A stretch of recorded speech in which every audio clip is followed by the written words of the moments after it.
क्रीडा लवादाचा विनेश फोगाटला धक्का, रौप्य पदक देण्याची मागणी फेटाळली। रक्षाबंधनाआधीच लाडक्या बहिणींच्या खात्यात पैसे जमा होण्यास सुरुवात। मुंबईतील महिलांच्या खात्यात 3000 रुपये जमा, तर उर्वरित महिलांच्या खात्यात 17 ऑगस्टला पैसे जमा होणार, मुख्यमंत्र्यांची माहिती। वेळ पाहिजे असेल तर लाडकी बहीण योजना थांबवण्याचा अंतरिम आदेश देऊ। पुणे जमीन अधिग्रहण प्रकरणी सुप्रीम कोर्टानं सरकारला पुन्हा फटकारलं। सरकारच्या प्रतिज्ञापत्रावर कोर्ट असमाधानी। संभाजीराजे आणि मनोज जरांगेंमध्ये बंद दाराआड चर्चा। विधानसभा लढवण्याबाबत चर्चासूत्रांची माहिती। विधानसभा निवडणुकीमध्ये नवं राजकीय समीकरण जुळणार का, याकडे सर्वांचं लक्ष। राष्ट्रवादी अजित पवार गटाच्या अनेक फाईल्स मुख्यमंत्र्यांकडे सहीसाठी खोळंबल्याची चर्चा।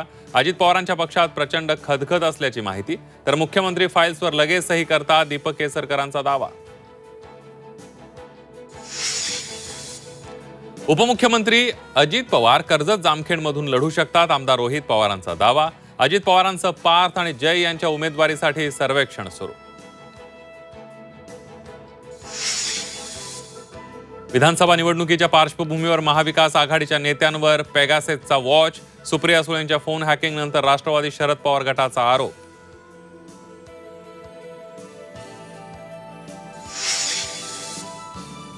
आणि पुण्यातील शनिवार वाड्यासह 5 ऐतिहासिक वास्तू दत्तक मिळणार। पुरातत्व स्थळांच्या संवर्धनासाठी केंद्राची अडॉप्ट अ हेरिटेज योजना।